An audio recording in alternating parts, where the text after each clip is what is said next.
Selamat pagi rekan semua. Pagi, Pak. Bagaimana kabar kalian semua? Sehat, kuat, luar biasa. Yes, yes, yes. Nah, kepada anak kami sebelum kita mulai proses pembelajaran kita hari ini, maka siapa yang memimpin kita di dalam doa yang sebagai petugas hari ini? Oke, silakan kepada anak kami lagi membawa kita dalam doa. Mari kita bersatu di dalam doa. Bapa yang berkata di dalam kerajaan surga, terima kasih atas pertolongan-Mu kepada kami dari tadi di rumah perjalanan hingga di tempat ini. Kami tahu itu Tuhan, bukan Tuhan dan hebatnya kami, melainkan belas kasih-Mu kepada kami. Bapa, sebentar lagi kami akan melanjutkan proses kegiatan belajar kami, ini Tuhan menyertai kami. Begitu juga buat guru-guru kami, berikanlah mereka kekuatan, kesehatan serta kesabaran untuk membimbing dan mendidik kami dengan baik. Bapa, hanya inilah doa namun tidak sempurna ini, dan atas kehendak kami yang kehendak-Mu terjadi. Amin. Amin.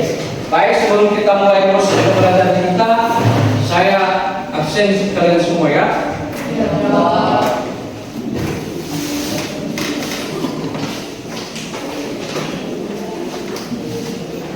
Yang pertama Alsiance, Hadir Pak.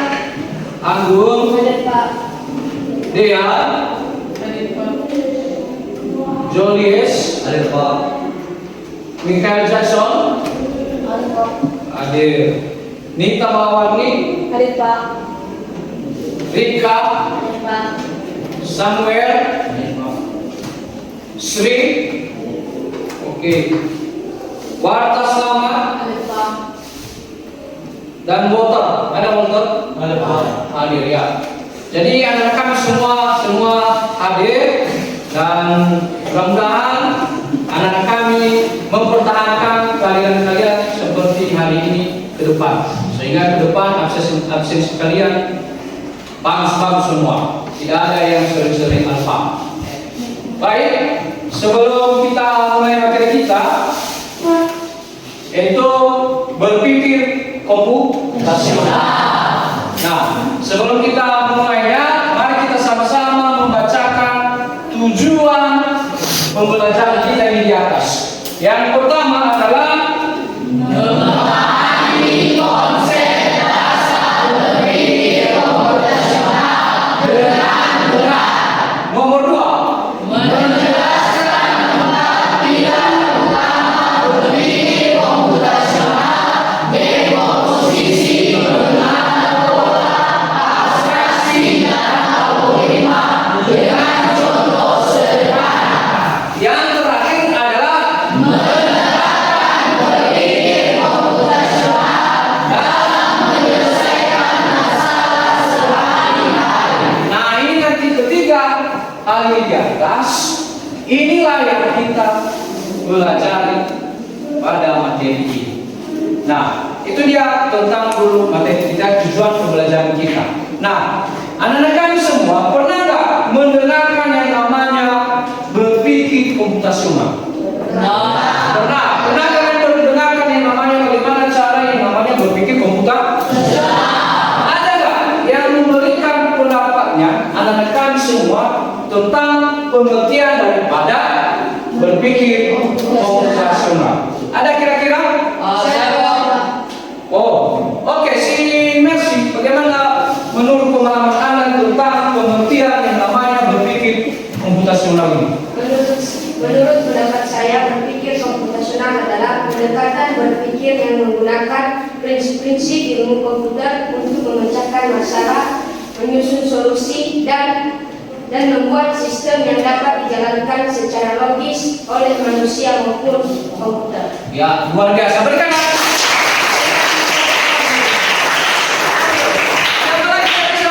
oke, ada si Rika. Oke, Rika, silakan. Menurut pendapat saya, berpikir komputasional adalah kemampuan berpikir kritis, kreatif, yang menggunakan logika, algoritma, serta memanfaatkan teknologi digital untuk menghasilkan solusi inovatif terhadap permasalahan nyata di berbagai bidang. Oke, luar biasa lagi. Siapa namanya si? Nia. Oke, silakan. menurut pendapat saya, berpikir komputasional adalah proses berpikir secara sistematis untuk menganalisis suatu persoalan, memecahnya menjadi bagian-bagian kecil, mengenali pola, membuat model atau algoritma, lalu mengujinya agar dapat memberikan solusi yang efisien. Oke, luar biasa.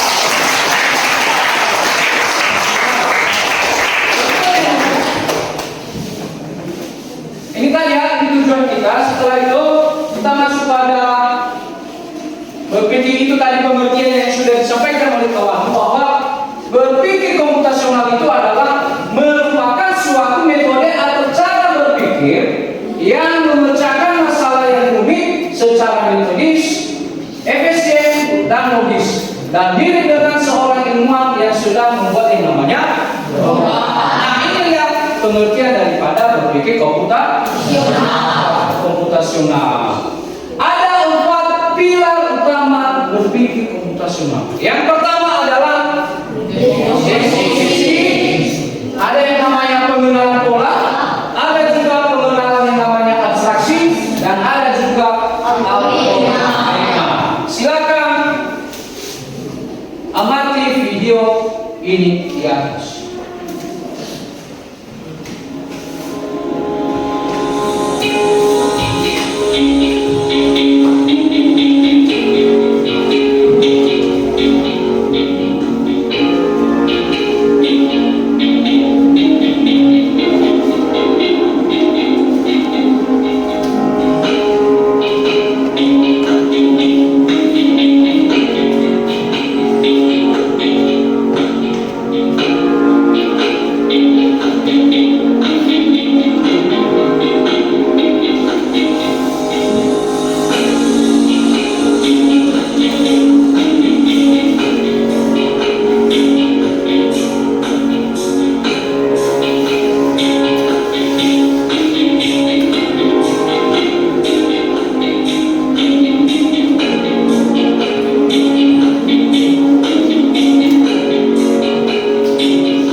Sekalian amati video tadi di atas.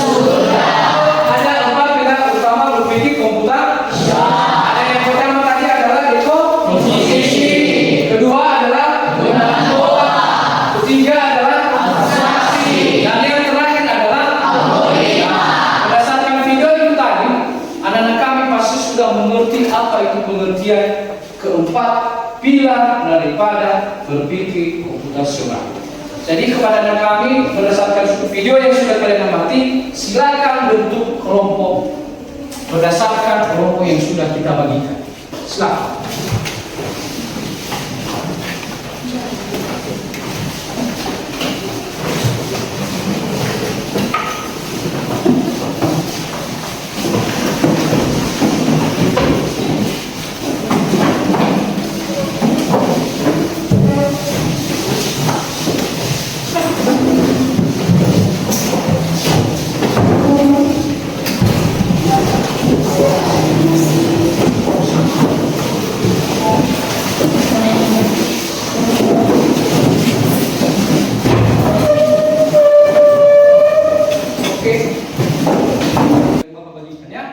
Ada kelompok 1, kelompok 2, 3, dan 4. Silakan diskusikan. Silakan diskusikan sama kawan bagaimana pendapat kawan tentang LKPD yang ada pada lembar kerja yang ada pada kalian. Silakan.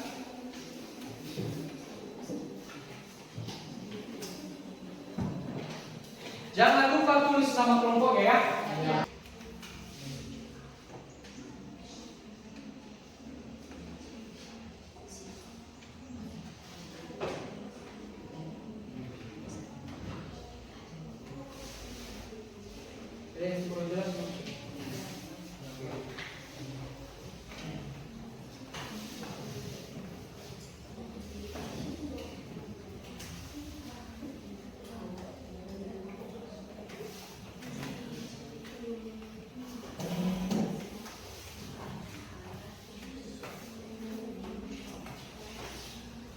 Silakan ya, kasih pendapatmu. Bagaimana memecahkan masalah itu atau kasus itu?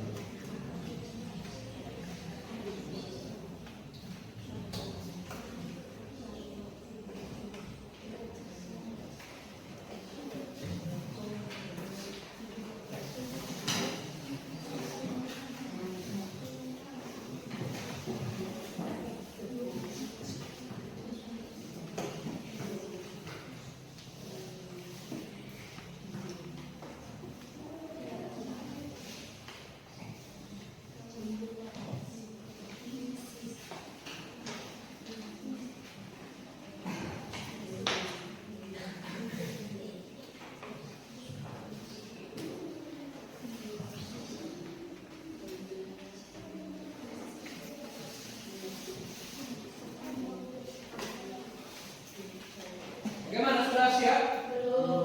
Belum.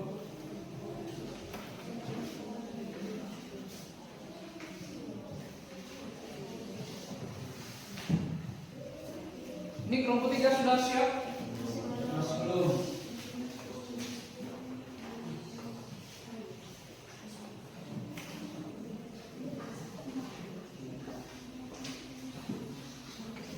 Oke, sudah siap?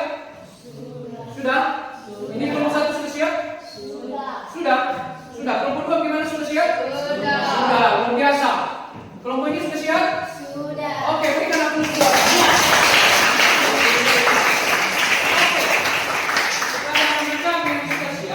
Silakan presentasikan ke depan apa hasil daripada diskusi. Silakan, kita mulai dari kelompok 1.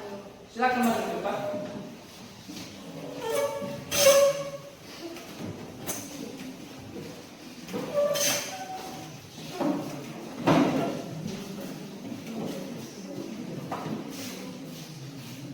Dan kelompok yang lain silakan dengarkan. Kalau ada pertanyaan nanti silakan berikan. Ketika misalnya jawaban LKPD kalian berbeda dengan sama mereka ya. Ya, Pak. Oke.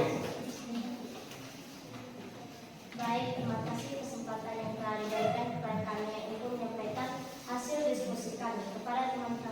Alsiansyah persilakan. Kasus, bayangkan kamu ingin membuat kue ulang tahun untuk temanmu. Jelaskan apa saja langkah-langkah yang perlu kamu lakukan, mulai dari merencanakan pencapaian bahan hingga menghias kue. Bagaimana proses ini? Mencermati proses berpikir komputasional secara umum. Proses membuat kue ulang tahun meningkat konsep berpikir komputasional karena melibatkan yang pertama dan komposisi. Memecah proses pembuatan kue menjadi langkah-langkah kecil. Misalnya menyiapkan bahan, membuat adonan, memanggang, menghias. Yang kedua, pengenalan pola. Menggunakan resep yang sudah ada atau pola dan menyesuaikannya jika perlu. Yang ketiga, transaksi. Fokus pada detail yang penting. Misalnya takaran bahan, suhu oven, dan mengadakan detail yang tidak relevan. Misalnya merek bahan. Yang ketiga, algoritma. Mengikuti urutan langkah-langkah yang jelas untuk membuat kue lengkap. Demikianlah hasil diskusikan. Terima kasih. Ya, berikan aplaus kepada teman-teman. Dari kelompok 2 silakan. Kelompok 2 silakan.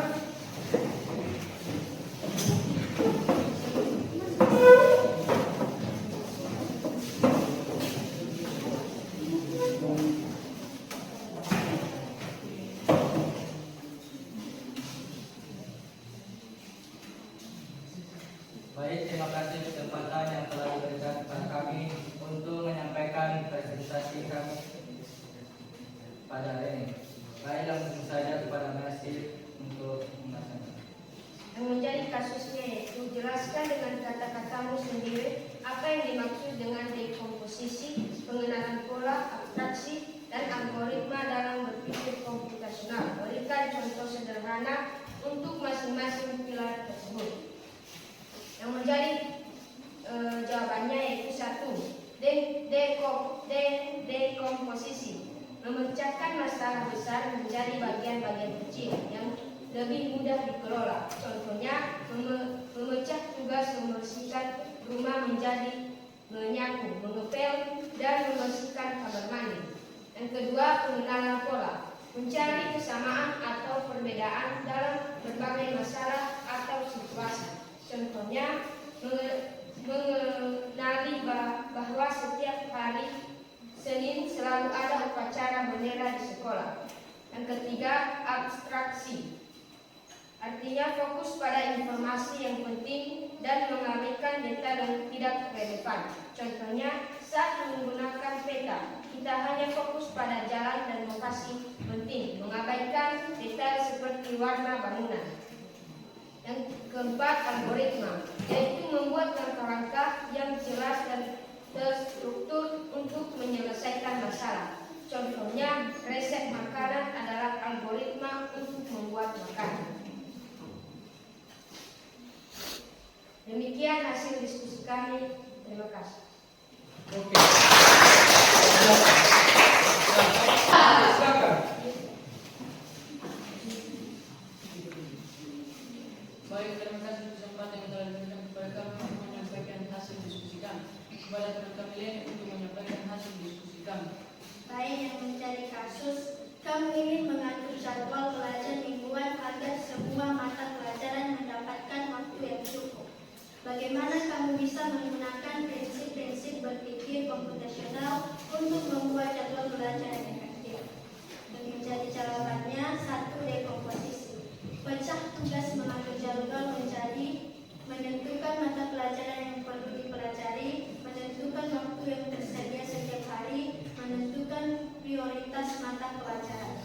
2. Pengenalan pola. Identifikasi pola belajar yang efektif, misalnya belajar di pagi hari lebih efektif daripada malam hari.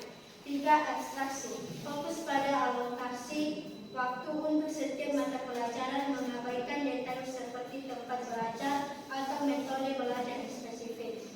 4. Algoritma. Buat langkah-langkah berikut. 1. Tuliskan semua mata pelajaran. Tentukan seberapa jam yang dibutuhkan untuk setiap mata pelajaran. Alokasikan waktu belajar untuk setiap mata pelajaran berdasarkan prioritas dan waktu yang tersedia, buat jadwal mingguan, evaluasi dan sesuaikan jadwal jika perlu. Demikian, jika ada pertanyaan dan saran dari teman kami persilakan. Silakan. Tidak ada. Pada anak kami, itulah bagaimana cara berpikir komputer. Itu tadi berdasarkan tugas KPD yang sudah kita berikan kepada anak-anak kami semua, maka keempat pilar utama ini itulah bagaimana cara berpikir yang namanya komputasional. Nah, sebagai kesimpulan pada materi ini adalah ini di atas. Kita sama-sama membacakannya. 3, 2, ya. Berpikir komputasional adalah alat bantu berpikir yang bisa digunakan siapa saja untuk menghadapi tantangan apapun. Ingat, 4 pilarnya. Pertama sekali adalah Deposisi, pengetahuan, abstraksi, algoritma. Nah, inilah kesimpulan kita pada materi kita hari ini tentang berpikir komputasional. Ingat, berpikir komputasional itu adalah merupakan alat bantu untuk berpikir yang bisa digunakan siapa saja untuk menghadapi tantangan apapun. Nah, itu saja dulu materi kita, dan sebagai tugas silakan catat. Sebagai tugas 1, tuliskan dan jelaskan salah satu manfaat berpikir komputasional di dalam kehidupan sehari-hari. Baik, sudah? Sudah. Oke, demikian materi kita hari ini. Semoga materi berikutnya nanti bisa anak kami lebih lagi bersemangat. Oke, untuk mengakhiri materi kita ini, untuk menutupnya silakan bawa kita dalam doa si Leni. Silakan.